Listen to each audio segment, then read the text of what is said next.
कुछ इठलाती कुछ कह जाती, ये जिंदगी ही तो है। किधर से गुजरे थे, कहाँ कहाँ भटके थे। कुछ भिगो गए थे, कुछ छूकर निकल गए थे। कुछ रुला गए थे, कुछ बहा ले गए थे। आओ गाते हैं तराने अनुभवों की दुनिया के। नमस्कार दोस्तों, आप सबका स्वागत है National Institute of Social Defence और Ministry of Social Justice and Empowerment, Government of India, Media for Community Foundation Nai Delhi और पीपल्स इनिशिएटिव लखनऊ के संयुक्त तत्वाधान में वरिष्ठ नागरिकों द्वारा प्रस्तुत इस खास कार्यक्रम श्रृंखला अनुभव लखनऊ में, जिस प्रोजेक्ट को कंसीव और डिजाइन किया है डॉक्टर आर श्रीधर, श्री आलोक वर्मा जी और श्री अरविंद नारायण मिश्रा जी ने। रेडियो कोऑर्डिनेटर हैं अरविंद नारायण मिश्रा जी और प्रोडक्शन कोऑर्डिनेटर हैं कुश त्रिपाठी। दोस्तों, कार्यक्रम में प्रवेश करने से पहले मैं एक बार आपको एक टोल फ्री नंबर बताना चाहूंगी जो हमारे सीनियर सिटीजन्स की मदद और सपोर्ट करने के लिए है।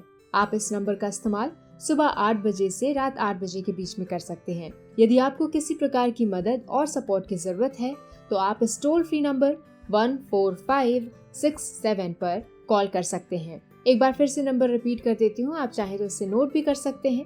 14567। इस नंबर पे doctors, hospitals, old age homes से लेकर लीगल गाइडेंस, इमोशनल सपोर्ट और बुजुर्गों के शोषण के केस में डायरेक्ट इंटरवेंशन और निराश्रित बुजुर्गों को रेस्क्यू कराने तक सभी प्रकार के सपोर्ट के लिए कॉल किया जा सकता है। अब आइए दोस्तों, बढ़ते हैं कार्यक्रम की ओर। मैं हूँ तृप्ति और ये कार्यक्रम आप तक लेकर आ रहे हैं अनुभव लखनऊ। डॉक्टर साहब, एक इस सब के साथ जो आपने प्रिवेंटिव हेल्थ की हम लोग बात करते हैं, इसके साथ साथ एक one thing also goes in sync, वो ये है कि डाइट के बारे में आपका क्या, लोग खाने पीने के बारे में कैसे उसको मैनेज करें या क्या करें, इस पर आप जरूर कुछ आप बताना चाहेंगे और हम लोग सुनना चाहेंगे। बड़ी सिंपल सी बात यह है कि खाने का तो ये होता है कि कई सदगुरु वगैरह बोलते रहते हैं, एज ए डॉक्टर मैं भी कह सकता हूँ, स्टमक शुड बी 2/3 फुल, अच्छा 1/3 एम्प्टी।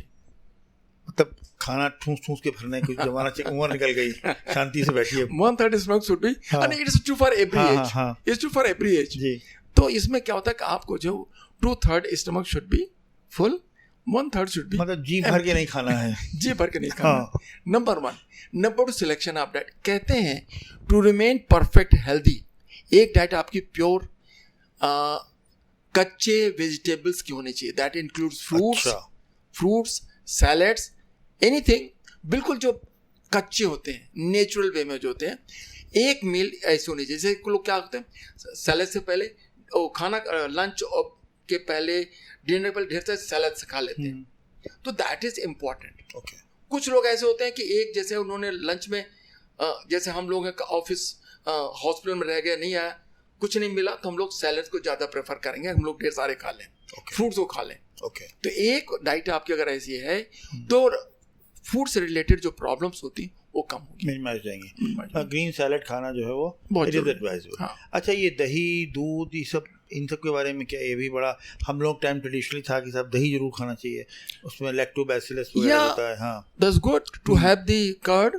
मैं तो यही कहूँगा कि खाना लंच और डिनर के साथ, लंच के साथ स्पेशली अगर आपको प्यास लगती है तो आप मट्ठा पीजिए जी। दही तो आप लेते हैं, हाँ। पानी की जगह आप मट्ठा पीजिए। और एक सलाह और मैं दूंगा, खाना खाने के बाद तुरंत पानी नहीं पीना चाहिए, और आधे घंटे बाद अगर आप पानी पीते हैं थोड़ा सा गुनगुना होना चाहिए। क्यों कि जब आप ठंडा पानी पीते हैं तो स्टमक से जो पाइप छोटी आंत को जोड़ती है, जिसको हम लोग पाइलोरस कहते हैं, वो सिकुड़ जाता है। और जब गर्म लेते हैं, गर्म पानी पीते हैं, तो वो थोड़ा सा वाइड ओपन रहता है, तो फूड पैसेज क्लियर हो जाता है। तो इसलिए ठंडा पानी तो नहीं लेना चाहिए, और खाने के बाद तुरंत नहीं पीना। आजकल एक और भी स्टडी आई है, अगर खाना खाने के बाद आप नींबू पानी पीते हैं तो हमारे इंसुलिन का जो सेंसिटिविटी लेवल है बेटर हो जाता है। अच्छा। और डायबिटिक्स के लिए और नॉन डायबिटिक दोनों के लिए एडवाइस ये किया जाता है कि उनको जो है पानी में नींबू पानी पीना चाहिए। तो मतलब कहने का है कि पहले आपने खाना खा लिया, खाने के दौरान आपने जो है मट्ठा ले लिया, बटर मिल्क ले लिया, दही ले लिया, उसके बाद आधे घंटे आधे घंटे बाद अगर आप नींबू पानी लेते हैं तो डॉक्टर साहब आजकल और बड़ा सिलसिला चल रहा है, आजकल प्रोटीन पाउडर बिक रहे हैं एनिमल के, प्लांट प्रोटीन के, मिल्क प्रोटीन के। और साहब ये ऐसा टीवी में आता है कि अगर जिस आदमी ने प्रोटीन पाउडर नहीं खाया हो तो बड़ा उसने अपराध कर दिया। तो डाइट में उसको क्लासिफाई करके मॉलिकुलर लेवल पर कार्ब डाइट, प्रोटीन डाइट, ये सब डाइट वाइट सब हो गया इसका। तो ये कितना बॉडी के लेवल पर या मेटाबॉलिक लेवल पर, I mean how valid and true and how important it is to deconstruct your concept of food into protein, carbohydrate and fat में से करिए और फिर उसको उतना खाइए और 40 ग्राम प्रोटीन रोज खाइए और पाउडर मिला के पीजिए। ये जो पूरा चल रहा है कॉम्प्लिकेट करना डाइट को, इस per your take on this. पहली चीज तो मैं बताऊं, I am not a nutrition संबंध में, I am not expert, but एक जनरल बात बताना चाहूंगा जी कि बहुत कैलकुलेट करने की जरूरत नहीं है जी। Whatever natural proteins, whatever natural foods you can get, you should eat. Supplementing जो आप आर्टिफिशियल जो प्रोटीन्स हैं, आर्टिफिशियल नेचुरल सोर्सेस से प्रोटीन्स जो भी हैं, मेरे हिसाब से इनका बहुत अच्छा बॉडी में इनटेक नहीं है। हम इसके बारे में बहुत ज़्यादा कमेंट नहीं कर सकते हैं, लेकिन मैंने अक्सर ये देखा है कि जो लोग नेचर के साथ रहते हैं they live longer in comparison to those person. Seasonal fruits खाने चाहिए, पुराने आए हुए आयातित फ्रूट खाना ठीक नहीं। फ्रूट्स हमने कहीं एक बार सदगुरु के सुन रहे थे, उन्होंने कहा कि 3 तरह के भोजन होते हैं जी, ठीक है, positive food, negative food, neutral foods. Positive food खाते हैं, फ्रूट्स हैं, सलाद है, नॉर्मल वेजिटेरियन डाइट सब खाते हैं, इट इज पॉजिटिव फूड। उनका डाइजेशन बहुत जल्दी हो जाता है 4 से 5 घंटे में। एक निगेटिव फूड्स होते हैं जिसमें वो कई चीज़ें वेज नॉन वेज चीज़ें होती हैं, लहसुन प्याज भी होते हैं, वो बॉडी को थोड़ा सा अंटिल मेडिकली नॉट इंडिकेट, जैसे किसी को गार्लिक खाना है, अब किसी को यूरेमिया हो रहा है तो गार्लिक खाना पड़ेगा।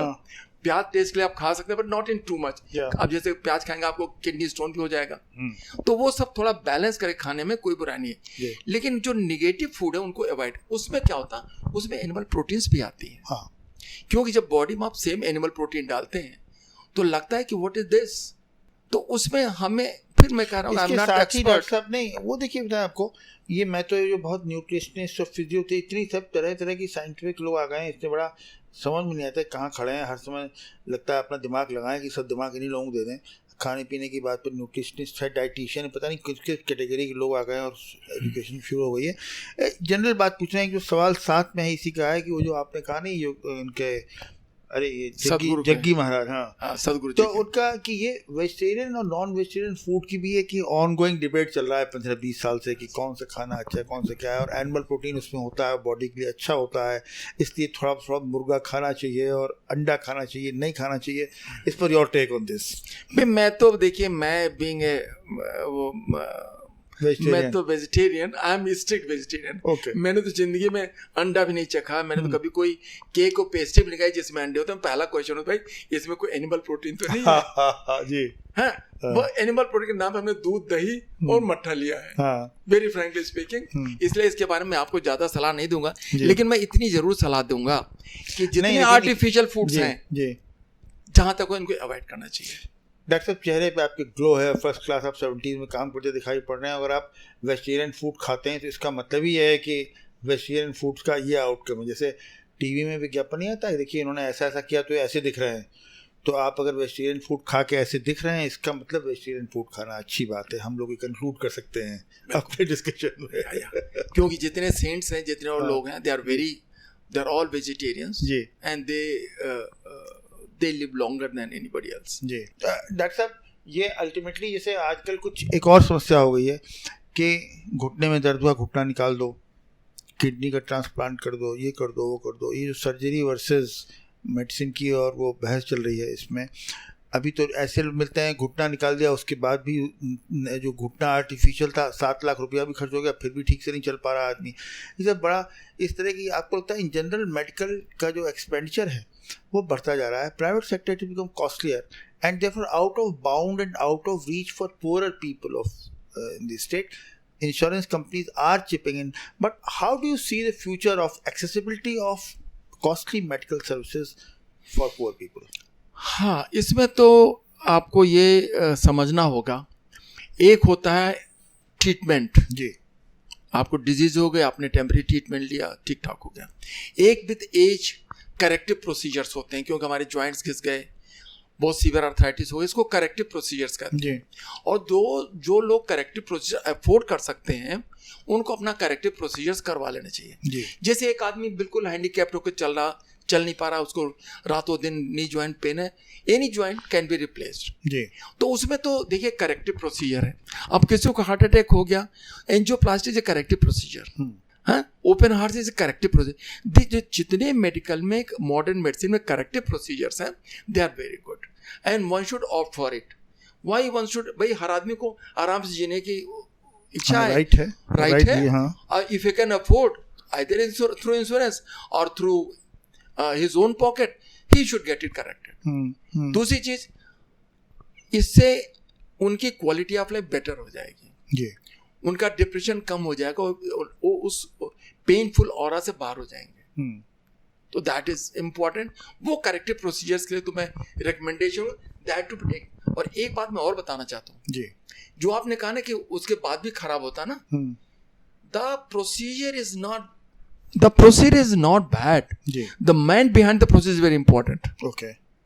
भाई हम सर्जन हैं, एक सर्जन बहुत अच्छी करता है, एक सर्जन थोड़ा 19-20 करता है, मतलब there is not two people can be compared in his field. तो वो होता है कि अगर थोड़ा बहुत डेविएशन है प्रोसीजर में तो चलता है, तो जो procedure it is always good, but surgeon behind the procedure or physician behind the procedure is a important factor. जी। डॉक्टर साहब, जनरल अवेयरनेस आपको लग रहा है हेल्थ के बारे में लोगों में बढ़ी है पिछले 10 सालों बहुत में? ज़्यादा। और how do you see future of, because see अभी जैसे जो गवर्नमेंट ने भी ये जो स्कीम आयुष्मान भारत 5 लाख रुपए कर दिया है और लोगों को एक इंश्योरेंस कंपनी ने एक नई होप जनरेट की है for poor people, for health accessibility of private sector health this thing also.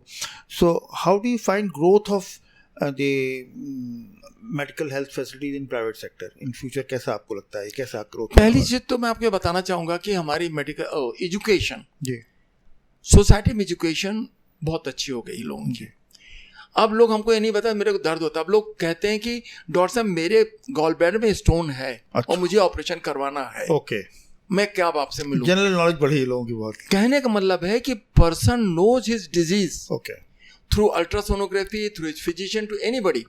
वो फिर इतना कॉशस है आज के जमाने में, उसको आप ये नहीं कह सकते कि उसको मालूम नहीं है। वो चाहे गांव का हो, चाहे रिमोट से रिमोट विलेज का हो, अगर कुछ नहीं होता तो अपना गूगल सर्च करके पता लगा लाता है कि क्या है। तो मेरे कहने का मतलब है कि जो हमारी एजुकेशन लेवल बढ़ गई है, एजुकेटेड पेशेंट्स, हाँ, जो एजुकेटेड पेशेंट्स हैं वो आजकल ज़्यादा बढ़ गए हैं जी। उसका फायदा भी है कि early diagnosis and early treatment gives the best result. Early diagnosis and early treatment give the best result. और दूसरे मैंने पता prevention is better than cure. तो अगर आप प्रिवेंट कर लेते हैं अपने हेल्थ को, सब जरूरत नहीं पड़ती है, नहीं पड़ता, बीमार पड़ ही गए, स्टोन हुई क्या तो सर्जरी होनी है। तो टेक अवे मैसेज यही है कि आदमी को अपने हेल्थ को इग्नोर नहीं करना चाहिए। He should get his health checkup. आपके नर्सिंग होम में कितने % लोग सीनियर सिटीजन 60+ के लोग आते हैं? इसका कुछ असेसमेंट आपने किया? इसमें तो I can say more than 40%. अच्छा, because most of the old and they need one thing very important. मैं बताना चाहूँगा आपको, जी जी, उनको सिर्फ 2 चीज़ की बहुत जरूरत होती है।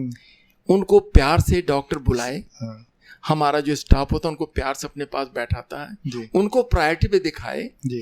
कोई 75 ईयर्स ओल्ड मैन है, उनको प्रायोरिटी दिखाए। कोई रिटायर्ड आप जैसे ब्यूरोक्रेट से बैठे हुए हैं, तो हमारा फर्स्ट इंस्ट्रक्शन होता है कि their honour should be, they should be honoured. उनकी डिग्निटी को रिस्पेक्ट जो है वो उनकी सेल्फ मेंटेन करें, उनकी डिग्निटी को हमें बूस्ट अप करना चाहिए। That is very important. So उनकी मैं क्यू को ब्रेक कर देता हूँ, उनको पहले ले लेता हूँ। तो ये उनके बड़ा पॉजिटिव फीडबैक उनको मिलता है कि well still I am being respected by in the society by virtue of my previous experience. और एक बात और बताता हूँ, they are so good people. कभी कभी आके जाते जाते कुछ ऐसी बात आप हमें बता जाते हैं जो कि लाइफ लेसन होता है। Okay, so whatever doing, अब कभी बात बीमारी करते करते they come on their own experiences, so I listen them very comfortable. मैं सुनता रहता हूँ ये क्या बोल रहे हैं। उनमें मैंने देखा कई बार ऐसी बातें बता जाते हैं जो कि हमारी लाइफ या किसी की लाइफ को भी वो बहुत ही इम्पोर्टेंट और यूजफुल होती है।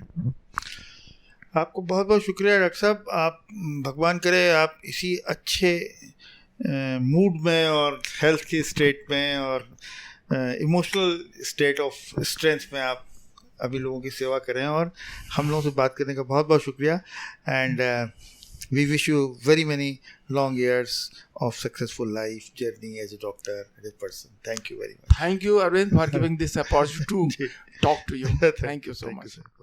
दोस्तों फिलहाल वक्त हो चुका है आपसे विदा लेने का, और चलते चलते आपको एक बार फिर से अपने वरिष्ठ नागरिकों की सहायता और सपोर्ट के लिए जो Elder line toll free number है वो बताना चाहूंगी, 14567। इस नंबर पर आप सुबह 8 बजे से रात 8 बजे तक कॉल कर सकते हैं और किसी भी प्रकार की सहायता आपको यहाँ पर प्रदान की जाएगी। अगली बार फिर लौटेंगे ऐसे ही किसी खास शख्स की प्रेरणादायक जीवन यात्रा की कहानियां लेकर। तब तक के लिए स्वस्थ रहिए, खुश रहिए। मैं तृप्ति लेती हूँ आपसे इजाजत। नमस्कार।